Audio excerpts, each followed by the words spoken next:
새해가 되면 많은 사람들은 저마다의 결심을 합니다.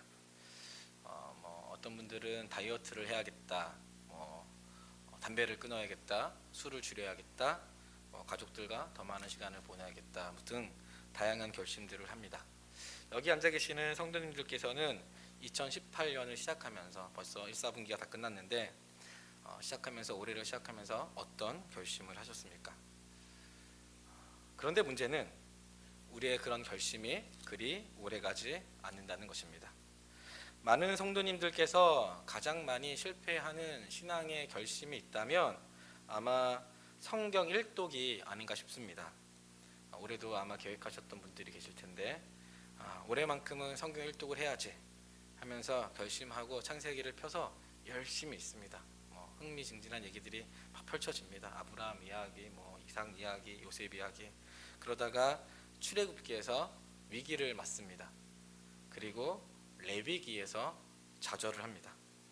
구약은 나랑 안 맞나 싶어서 이제 신약을 핍니다. 그리고 마태복음을 피는 순간 들어보지도 못했던 정체를 알 수 없는 수많은 사람들 이름 앞에 조용히 성경을 덮습니다. 그리고 생각합니다.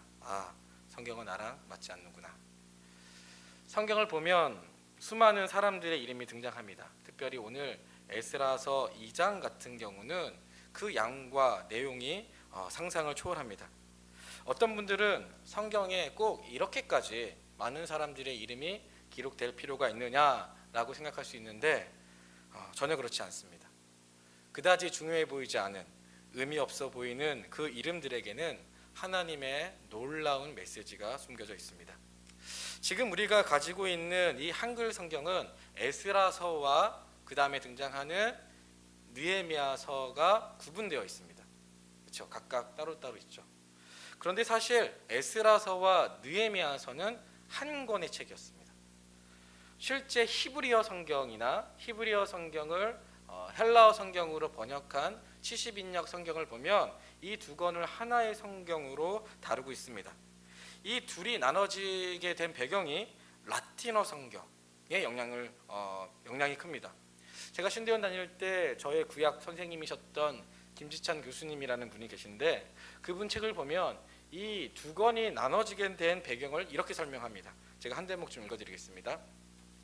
제롬이라는 초대 교부가 원래 성경에 기록 언어였던 히브리어와 헬라어 성경을 라틴어 성경으로 번역하는 과정에서 둘을 나누었다. 그가 번역한 성경이 벌게이트라는 라틴어 성경에서, 이 벌게이트가 라틴어 성경이라는 건데 이 벌게이트는 지금도 로마 카톨릭의 공식 성경으로 사용하는 겁니다. 그걸 번역한 사람이 제롬인데 제롬이 한 권의 성경을 여러 가지 이유로 둘로 나누었고 그래서 교회 전통은 그 영향을 받아서 에스라서와 느헤미야서를 구분해서 사용하게 되었다. 무슨 말이냐면 제롬이 히브리어 성경을 라틴어 성경으로 번역하면서 여러 가지 이유를 들어서 이 두 성경을 원래 한 성경을 둘로 나눴다라는 것입니다. 에스라서와 느헤미야서. 우리는 서방 교회의 영향을 많이 받았기 때문에 둘로 나눠진 에스라서와 느헤미야서를 보게 되었습니다. 그런데 20-30년 전부터 에스라서와 느헤미야서를 연구하는 학자들이 이 두 성경을 하나로 볼 때 비로소 제대로 신학적인 메시지를 확인할 수 있다는 것을 발견하기 시작했습니다. 이 성경 신학도 시간이 지나면서 발전을 하는데 신학자들은 오늘 읽었던 이 에스라서 2장의 명단을 에스라서와 느헤미야서를 이해하는 아주 중요한 결정적인 키라는 것을 확인했습니다. 처음에는 이 명단이 학자들로 하여금 에스라서와 느헤미야서의 구조를 파악하는 데 굉장히 어렵게 했습니다. 왜냐하면 오늘 읽었던, 사실은 오늘 읽지는 않았지만 읽지 않았던 느헤미야서 7장과 오늘 읽은 에스라서 2장, 그러니까 느헤미야서 7장과 에스라서 2장의 명단이 똑같기 때문입니다. 그러니까 느헤미야서 7장에 나오는 명단과 오늘 읽었던 에스라서 2장의 명단이 똑같습니다. 이 사실이 학자들을 미치게 했습니다. 왜냐하면 에스라서 2장과 느헤미야서 7장 사이에는 무려 시간적으로 90년이라는 시간적 간극이 있습니다. 그러니까 에스라서 2장과 느헤미야서 7장에는 90년이라는 시간적 간극이 있습니다. 이달에 저희가 에스라서를 큐티해서 다들 이제 아실 텐데 이 바벨론의 포로 귀환이 총 3번 일어났죠. 3차에 걸쳐서 1차가 수르바벨에 의해서, 2차가 에스라에 의해서, 3차가 느헤미야에 의해서. 이 1차 수르바벨 때 무엇이 재건됩니까? 성전이 재건되어지고 2차 에스라 때 공동체가 재건되어지고 이 두 사건이 에스라서에 기록되어 있습니다. 그러니까 성전 재건과 공동체의 재건이 에스라에서에 기록되어 있고 3차 느헤미야 때 성벽을 재건합니다. 이게 느헤미야서에 기록되어 있습니다. 그러니까 성전과 공동체는 1차, 2차를 통해서 재건되는데 이건 에스라서의 이야기. 그리고 3차 귀환 때 느헤미야에서 성벽이 재건됩니다.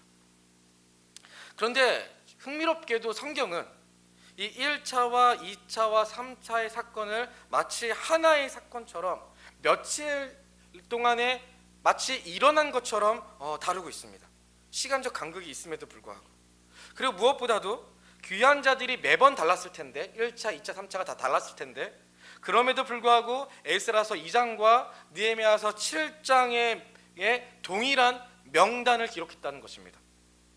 그렇다면 질문이 하나 생기는 것이 왜 하나님께서는 시대가 다른데도 2번이나 같은 이름을 기록하셨을까 하는 것입니다. 오늘 본문에 등장한 명단 속의 사람들은 1절에서 밝히고 있듯이 고레스 칙령을 받아 예루살렘으로 귀환한 사람들이었습니다. 이들의 특징이 오늘 읽지는 않았지만 1장 5, 6절에 기록되어 있습니다. 한번 5, 6절을 같이 읽어봤으면 좋겠습니다. 1장 5, 6절입니다. 에스라서 1장 5, 6절입니다. 한번 같이 읽겠습니다. 준비 시작. 이에 유다와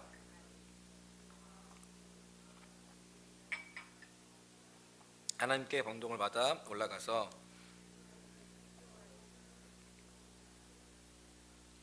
그 사면 사람들이 황금과 기타 물건과 짐승과 보물을 돕고 그 외에도 예물을 즐거이 들었더라. 지금 이들을 정체를 설명해 주는 것이 하나님께 감동을 받아서 여호와의 성전을 재건하기 위해 예루살렘으로 올라간 사람이라고 말하고 있습니다. 그것도 그냥 올라간 것이 아니라 금은 보석, 짐승들을 가득 싣고 하나님의 집을 재건하겠다라는 소명을 가지고 이스라엘 땅으로 복귀한 사람들이었습니다. 그런데 우리는 이 구절을 너무 쉽게 이스라엘 사람들이 하나님께서 예루살렘에 올라가서 성전을 재건하라고 하셨으니 올라가겠구나라고 쉽게 생각할 수 있는데 사실은 전혀 그렇지 않습니다. 이들이 바벨론을 떠나 예루살렘으로 간다라는 것은 대단한 헌신과 희생과 각오를 요구하는 것이었습니다. 왜냐하면 이미 귀환자들의 상당수는 바벨론에서 태어났습니다. 아까 말씀드렸지만 굉장히 많은 시간적 간극이 있다고 말씀드렸는데 상당수의 사람들은 이미 바벨론에서 태어났고 또 바벨론에서의 삶이 그리 어렵지 않았습니다. 모든 것을 버리고 예루살렘으로 가기에는 바벨론의 생활이 너무 편했습니다. 실제 바벨론을 배경으로 한 성경 중에 다니엘서가 있는데 다니엘만 보더라도 그는 유대인으로 바벨론의 총리까지 올라갔습니다. 느헤미야, 아까 3차 귀환의 주역이라고 말씀드렸던 그 느헤미야 역시 그는 바벨론의, 정확히 말하면 바사죠, 이 바사의 고위 관료였습니다. 당시 유대인들은 실력만 있으면 바벨론에서 고위직까지 올라갈 수도 있었고 또 상업적으로, 문화적으로, 경제적으로 더 발달된 바벨론에서, 그러니까 오늘날 우리식으로 따지면은 미국 같은 그런 나라, 그곳에서 바벨론에서 열심히만 하면 부를 축적하고 살 수 있었습니다. 이런 환경 속에서 바벨론의 터전을 버리고 예루살렘으로 돌아간다라는 것은 자신의 모든 것을 다 내려놓는 것을 의미했습니다. 다시 말해 오늘 본문에 나온 그 명단들의 주인공들은 하나님을 위해 모든 것을 포기했던 사람이었습니다. 그만큼 대단한 결단과 헌신과 믿음을 가진 행동이었습니다. 저는 이들을 보면서 우리 새물결 교회 성도님들이 생각났습니다. 우리 교회의 성도님들도 이들처럼 하나님과 복음을 위해 자신의 것을 나누고 수고하고 헌신하는 분들이 많으십니다. 저희 교회에는 오랫동안 이 새물결 교회를 섬겨왔던 분도 계시고, 오신 지는 얼마 안 됐지만 최선을 다해 주님과 교회를 위해, 이웃을 위해 봉사하고 헌신하는 분들이 많으십니다. 그런데 사실 성도님들께서 이렇게 많은 헌신을 하시는데 세상 사람들은 아무도 알아주지 않습니다. 모릅니다. 세상 사람들은 교회를 볼 때 누구만 기억할까요? 목사만 기억합니다. 목사만. 뭐 예를 들자면 사랑의 교회 하면 누가 생각나십니까? 옥하는 목사님 혹은 오정환 목사님. 뭐 그 교회 성도님들 이름 아는 분 아무도 없죠. 뭐 예를 들어서 명성교회 하면 김삼환 목사님, 뭐 온누리교회 하영조 목사님, 여의도 순복음교회 조용기 목사님. 세상 사람들은 교회에서 누가 수고했고 누가 헌신했고 누가 봉사했는지 아무도 모릅니다. 관심조차 없습니다. 물론 알아달라고 봉사하시는 거 아니라는 거 잘 알고 있습니다. 여기 앉아 계신 분들은 정말 나는 무익한 종이다, 나는 해야 할 일을 한 것뿐이다 라면서 고백하면서 헌신하고 봉사하실 분만 다 있다는 거 잘 알고 있습니다. 그런데 세상은 오로지 목사, 그것도 담임 목사님만 기억합니다. 뭐 제가 담임 목사님을 디스하고 싶은 말은 아니고요, 정말 그렇습니다. 다 아시는 것처럼. 제가 예전에 그런 이야기를 하나 들었는데요, 어떤 사람이 이 세상에서 주님과 교회를 위해, 이웃을 위해 열심히 수고하고 헌신하다가 천국에 갔다고 합니다. 천국에 갔는데 하나님을 당연히 만났겠죠. 하나님께서 이제 왔으니까 되게 반갑게 맞아주면서 되게 근사한 대저택 그 앞으로 데려가더니 이곳이 네가 앞으로 살 집이다. 그래서 이제 깜짝 놀랐죠. 너무 좋으니까. 그래서 물어봤다고 합니다. 하나님, 제가 어떻게 이런 집을 선물 받을 수 있나요? 그럴 때 하나님께서 하시는 말씀이 네가 이 땅에 살 때 나를 위해, 교회를 위해, 이웃을 위해 참 수고 많이 했기 때문에 이런 멋진 집을 주는 거란다. 마음껏 누리며 살거라. 하나님 감사합니다. 그리고 하나님과 함께 같이 식당에 이제 밥 먹으러 갔다고 합니다. 이제 식당에 앉아서 이제 메뉴를 판을 보면서 음식을 주문하려고 하는데 깜짝 놀란 거예요. 교회 장로님께서 막 서빙을 막 하고 계시더랍니다. 그래서 너무 당황스러워서 물어봤다고 합니다. 하나님, 왜 제가 또 장로님들을 디스하는 건 아닙니다. 또 오해하지 마시고요. 안 계셨어야 되는데. 네. 하나님, 왜 장로님이 서빙하십니까? 그때 하나님께서 하시는 말씀이 그 장로는 세상에 살 때 성도들이 가져다 주는 밥만 먹어서 그렇단다. 그렇구나. 마음이 좀 아팠지만 어쩔 수 없지 뭐. 근데 아무리 둘러봐도 목사님이 안 보이는 거예요. 그래서 물어봤죠. 하나님, 목사님은 어디 가셨나요? 그때 하나님께서 하시는 말씀이 목사는 배달 나갔다. 배달. 네. 농담이지만 무슨 뜻인지 아시겠죠? 세상은 성도님들이 교회를 위해 충성하고 헌신하고 봉사하시는 거 알아주지 않습니다. 아무도 모릅니다. 기억하지도 않습니다. 그런데 하나님은 기억하신다는 겁니다. 주님은 우리의 수고, 눈물, 봉사 다 알고 계시다는 것입니다. 누가 교회를 위해, 누가 주님과 복음을 위해, 이웃을 위해 힘써 살아왔는지 잊지 않으시겠다는 것입니다. 왜 에스라서와 느헤미야서에 그 이름을 반복 기록했을까요? 같은 이름을 두 번이나. 그만큼 우리 한 사람을 반드시 기억하시겠다라는 그 하나님의 마음과 의지가 담겨져 있었던 것입니다. 아무도 몰라도, 이름 없이 빚도 없이 교회를 섬길 때에도 하나님만은 우리 마음의 진심과 중심을 아신다는 것입니다. 그래서 저는 옆 사람 보면서 오늘 이렇게 한번 이야기해 주셨으면 좋겠어요. 한번 보시죠. 멀리 떨어져 있는 분들은 어쩔 수 없지만 한번 좌우를 한번 보시면서 이렇게 이야기해 드렸으면 좋겠어요. 하나님은 당신의 눈물과 봉사와 헌신을 기억하고 계십니다. 이렇게 한번 있으셨으면 좋겠어요. 하나님께서는 당신의 눈물과 헌신과 봉사를 기억하고 계십니다. 정말이에요. 우리 올해 한 20년 30년 교회 선교하셨던 분들 다 기억하고 계세요. 내가 이 벽돌 닦았어. 아무도 몰라도 하나님은 다 기억하고 계세요. 아무도 모르는, 정말 교회가 힘들 때, 그렇게 막 다들 속상해할 때 눈물 뿌리면서 교회 나와서, 새벽에 나와서, 혹은 뭐 평일에 나와서 집에서든 그렇게 주를 위해 눈물 흘리며 기도하고 헌신했던 것들 아무도 몰라줘도 하나님은 다 기억하고 계시다는 것입니다. 하나님은 우리 한 사람 한 사람 그 이름을 기억하시는 섬세하시고도 따뜻한 사랑 가득한 우리 아버지 하나님이십니다. 오늘 명단을 보면서 우리가 또 한 가지의 비밀을 확인할 수 있는 것이 있습니다. 이 에스라서와 느헤미야서의 제일 중요한 메시지는 사실은 하나님의 집의 재건입니다. 하나님 집의 재건, 하나님의 집. 이 하나님의 집이란 성전만을 의미하지 않습니다. 하나님의 집은 성전과 그 속에 있는 사람들 혹은 공동체 그리고 성벽을 모두 말하는 겁니다. 그러니까 하나님의 집은 훨씬 더 큰 개념인 거죠. 그 하나님의 집 안에 성전이 있고 그리고 사람들 공동체가 있고 성벽이 있습니다. 그래서 에스라서와 느헤미야서가 시간적 간극이 있음에도 불구하고 마치 하나의 사건처럼 며칠 안에 이루어진 것처럼 그렇게 풀어내는 것이 이 성벽, 마지막 성벽까지 재건될 때 비로소 하나님의 집이 재건된다는 것입니다. 그러니까 에스라서와 느헤미야서는 한 권의 책인 거죠. 에스라서를 통해서 성전과 공동체가 재건되었고 그리고 느헤미야서를 통해서 성벽이 재건되었고 이 세 권이 다 재건되었을 때 비로소 하나님의 집이 재건되었다. 그런데 여기서 중요한 것이 있습니다. 누구에 의해서 그 하나님의 집이 재건되었느냐 하는 것입니다. 누가 지었습니까? 바로 바벨론에서 올라온 사람들, 바벨론에서 돌아온 사람들. 특별히 이 성벽, 마지막 성벽과 관련돼서는 이 성벽을 재건한 사람들은 사실은 목회자도 아니고 성직자도 아니었습니다. 저 개인적으로는 사실 이렇게 용어를 구분하는 것을 별로 좋아하진 않지만 굳이 나눈다면 성벽을 재건했던 사람들은 평신도였습니다. 평신도. 이 성벽 재건을 이끈 사람이 누구였습니까? 느헤미야. 느헤미야는 누구였습니까?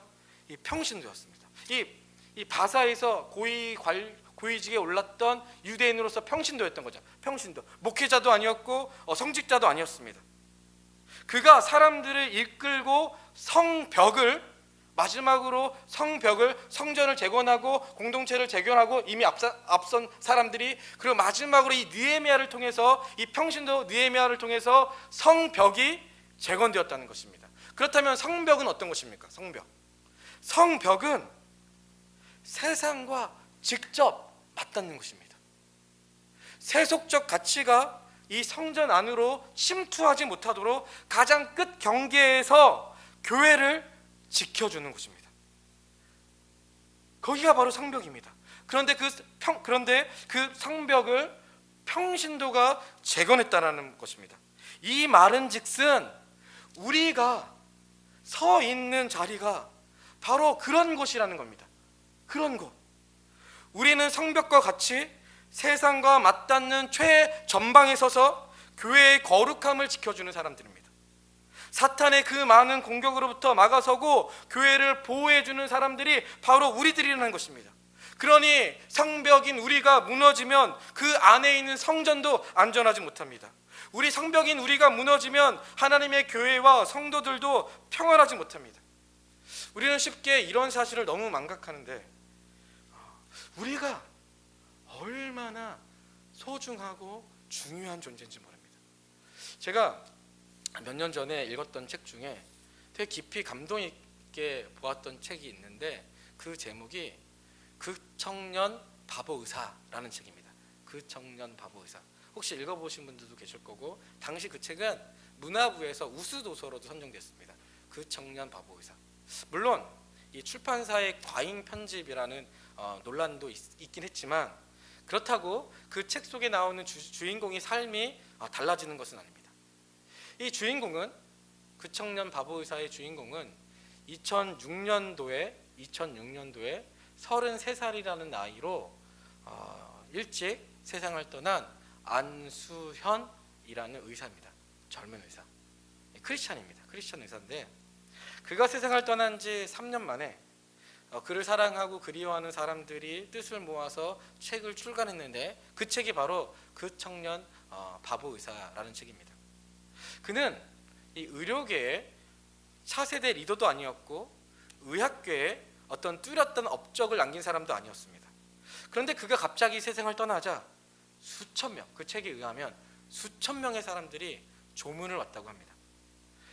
그 속에는 병원 매점 앞에서 구두를 닦는 아저씨도 있었고 식당에서 일하는 아줌마도 있었고 노점에서 물건을 파는 할머니까지 있었다고 합니다. 그것만 봐도 그가 어떻게 살아왔는지를 대충 짐작할 수 있는데, 그 책에서 한 에피소드를 소개를 하는데 이렇게 이야기를 들어줍니다. 의사들이 대규모 파업을 한 적이 있었는데 모두가 다 가운을 벗고 이 시위에 참여하고 있었을 때 이 안수현이라는 의사는 진료실을 지켰다고 합니다. 그런데 놀랍게도 보통 그러면 배신자인데 놀랍게도 누구도 그를 비난한 사람이 아무도 없었다고 합니다. 왜냐하면 그 사람이니까, 안수현이니까. 환자에 대한 그의 진심과 그가 그동안 살아왔던 그 주변 사람들에게 보여줬던 그 인생의 문맥, 이것을 볼 때 그는 그래도 된다고 사람들이 생각했습니다. 책을 보면서, 그 책을 보면 이 높은 뜻 연합교회, 이 김동원 목사님 다 아시죠? 워낙 유명하니까. 그 목사님께서 그에게 이런 추모사를 남겼습니다. 제가 한 대목 좀 길지만 좀 읽어드리고 싶습니다. 이 김동원 목사님이 그 안수현 형제를 기억하면서 추모사를 썼는데, 그 책에 보면은 이렇게 기록되어 있습니다. 의사는 병원의 제사장이란다. 목사는 교회에서 제사장이고 교수는 학교에서 제사장이지. 그래서 만인이 다 제사장이라고 하는 것이란다. 하나님 나라 확장을 위해 두 무대와 역할이 있단다. 하나는 교회고 다른 하나는 세상이지. 교회라고 하는 무대의 주연은 목사이고 교인들은 조연이란다. 그러나 세상이라고 하는 무대에서는 교인이 주연이고 목사는 조연이란다. 한 번은 주연과 조연으로 목사와 교인들은 하나님 앞에서 동등하다. 그러나 그동안 교회와 교인들은 세상이라는 무대를 잊었단다. 그리고 오직 교회만 무대인 줄 알았지. 세상이라고 하는 중요한 무대를 잃어버리고 교회에만 몰려서 누가 주연인가만을 놓고 쓸데없고 지루한 싸움만 계속했지. 그날 중환자실에서 너는 왕같은 제사장이었다. 내가 자랑스럽다. 그리고 너의 고등학교 시절과 재수 시절에 너에게 설교를 하였던 목사가 나였던 게 자랑스럽다. 하나님께 감사한다. 좋은 의사, 훌륭한 제사장이 되거라 그곳에서. 안수현 형제는 평신도였지만 진심으로 하나님 나라 백성답게 살았습니다. 그는 세상과 맞닿는 치열한 그 최전방에서 그 성벽과 같이 누가 알아주든 알아주지 않든 그리스도인답게 최선을 다해 거룩하게 살고자 했습니다. 저는 우리의 삶이 이랬으면 좋겠습니다. 저 역시 목사지만 교회에서뿐만 아니라 세상에서, 또 여기 앉아있는 모든 분들께서도 이 교회 안에서뿐만 아니라 교회 밖에서, 이 교회를 넘어서서 세상 속에서 그리스도인답게 하나님 나라 백성답게 주님을 자랑하고 증거하며 살아갔으면 좋겠습니다. 그래서 예수님을 얼굴과 얼굴로 만나는 그날, 네가 자랑스럽다. 너무너무 수고 많았다. 정말 고생 많았구나 하는 그런 이야기를 좀 우리 샘물교회 모든 식구들이 정말 들었으면 좋겠습니다. 끝으로 한 가지만 더 이야기하고 설교를 마무리할까 합니다.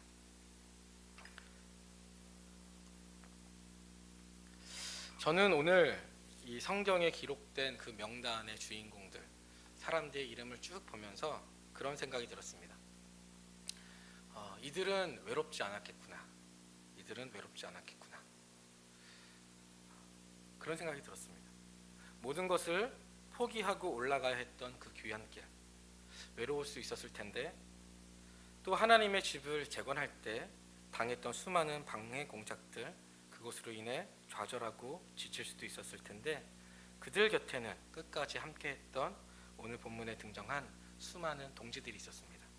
그들은 내가 아니라 우리였습니다. 그는 아이가 아닌 위였습니다. 교회 안에서, 다들 신앙생활 오래 하신 분들만 오늘 오신 것 같은데, 교회 안에서 가장 힘든 일이 있다면 저는 그것은 혼자 일할 때가 아닌가 싶습니다. 혼자 일할 때 사람들을 가장 지치게 하는 것은 재정적인, 우리 교회 뭐 재정적으로 어렵다고 하는데 사실은 사람들을 가장 지치게 하는 것은 재정적인 어려움도 아니고 과중한 업무도 아니고 나 혼자밖에 없다라고 생각될 때가 아닌가 싶습니다. 저는 그동안 이 샘물교회에 있으면서 담임 목사님과 또 교회 직원들, 또 조용히 교회를 섬겨 오셨던 몇몇 분들을 보면서 그동안 너무 힘들게 외롭게 교회를 지켜오지 않았나 하는 생각이 들었습니다. 저는 우리가 서로에게 힘이 되어 주었으면 좋겠습니다. 주님께서 우리와 동행해 주시고 함께 해 주시고 힘을 주셨던 것처럼 서로에게 그렇게 힘이 되어 주고 서로의 짐을 나눠지면 좋겠습니다. 오늘 명단 속의 주인공들처럼 서로에게 커다란 버팀목이 되어 주었으면 좋겠고, 같은 마음으로 하나님 나라를 꿈꾸고 함께 샘물교회 공동체를 세워갔으면 좋겠습니다. 혹시 여전히 누군가를 외롭게 하고 있다는 생각이 든다면 우리 자신이 정말 그분들에게 힘이 되었으면 좋겠고, 또 그렇게 함께 이 교회, 이 샘물교회, 우리에게 맡겨주신 이 소중한 샘물교회 공동체를 같이 그리스도의 몸을 세워가면 좋겠습니다. 그 용혜원이라는 시인이 있습니다. 용혜원 아시는 분도 아실 텐데 기독교 시인입니다. 그분이 쓴 시 중에 이 동행이라는 시가 있습니다. 동행. 제가 이 시를 마지막으로 읽어드리고 설교를 마무리할까 합니다. 동행이라는 시인데 제가 읽어드리겠습니다. 어느 날 세상에서 가장 행복한 곳으로 들어가는 길을 찾았다 해도 동행하는 이가 없이 혼자라면 더 외롭고 쓸쓸하다. 시련과 고통이 있다 해도 사랑하는 이 있다면 모든 염려와 걱정을 이겨낼 수 있다. 우리는 기쁨보다 슬픔을 너무나 쉽게 찾아낸다. 우리는 비난과 비판을 하는데 너무나 많은 시간을 버리고 있다. 서로 기뻐할 수 있고 서로 감사할 수 있다면 두려울 것은 아무것도 없다. 사랑은 힘이다. 그 어떤 것도 순수한 사랑의 힘을 이겨낼 수 있는 것은 없다. 사랑은 위대하다. 사랑에 후회가 없는 사람은 삶에도 후회가 없다. 지금 우리는 누군가와 동행하고 있다. 그와 함께 기쁨을 누리자. 사랑하는 성도 여러분, 저는 우리 샘물교회 교회가 이 바벨론 귀환했던 사람들과 같이 함께 이 샘물교회 교회를 세워갔으면 좋겠습니다. 그래서 먼 훗날 소식을 주고받게 됐을 때 저는 우리 샘물교회 교회에 정말 이런 아름다운 함께 그리스도의 몸을 건강하게 세워가고 있다는 소식을 정말 들었으면 좋겠습니다. 정말 그러기를 기도하고 정말 이 교회가 그렇게 버팀목이 서로에게 되어주고 정말 서로를 이해해주고 환대해주고 포용해주는 정말 그런 아름다운 공동체가 되었으면 좋겠습니다. 부디 혹시 강박한 마음 혹은 불신하는 마음, 딱딱한 마음 가지고 있다면, 우리가 아니더라도 우리 공동체 안에 그런 사람들이 있다면 함께 기도하면서 성령께서 우리에게 부드러운 마음을 주셔서 정말 이 교회를 함께 그렇게 든든하게 세워갈 수 있도록 같이 기도해 주셨으면 좋겠습니다. 오늘 불렀던 찬양, 기대라는 찬양, 이 찬양 같이 한번 부르시고 우리 한번 기도하도록 하겠습니다. 은혜센터 50장입니다.